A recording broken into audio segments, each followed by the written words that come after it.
Pozdrav svima, dragi moji subscriberi i svi vi koji me pratite. Evo nas u 5. epizodi u kojoj ćemo sumirati sve što smo radili u zadnjih nekoliko epizoda, odnosno u ovom serijalu što se tiče Asimil metode i upotrebe veštačke inteligencije. Svi koji ste pratili kompletan serijal videli ste da sam u prvoj epizodi, odnosno u prvom videu, prikazao i pokazao i predstavio zapravo šta je najbolji način za učenje stranog jezika, odnosno šta je Asimil metoda. U drugoj epizodi sam predstavio najkorišćenije chatbotove, a to su ChatGPT i Google Gemini.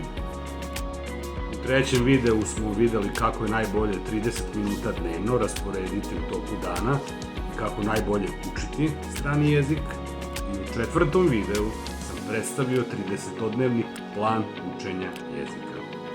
Danas sam odlučio da vas iznenadim i da vam dam dva mala poklončića za sve vas koji ste me pratili, koji ste bili sa mnom uz ovaj serijal, a to je PDF na srpskom i na engleskom jeziku u kojima se nalaze 3 primera iz mog priručnika.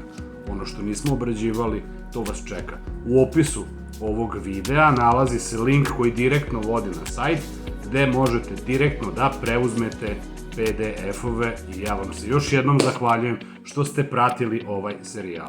A ono što je najinteresantnije sada, to je da ću vam najaviti šta je sledeći serijal, a to je ovo. Evo, ovo je moj novi priručnik, a to je veštačka inteligencija za učenike i studente. Zašto je potrebno da vi koji ste učenici i studenti imate ovaj priručnik? Šta je najbitnije kod ovog priručnika? Ultra visok kvalitet. Trudio sam se profesionalno da ga pripremim, bez praznih fraza za učenike i za studente. Moderan je i praktičan, odmah je primenljiv u školi, na fakultetu, jedinstven je. Ono što je interesantno, to je osim za studente i za učenike, ovaj priručnik je i za roditelje i za profesore i nastavnike i učitelje.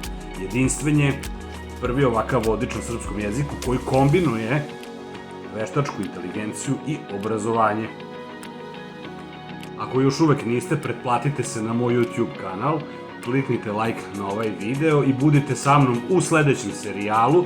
Biće zanimljivo, biće interesantno. Hvala vam svima. Vidimo se uskoro.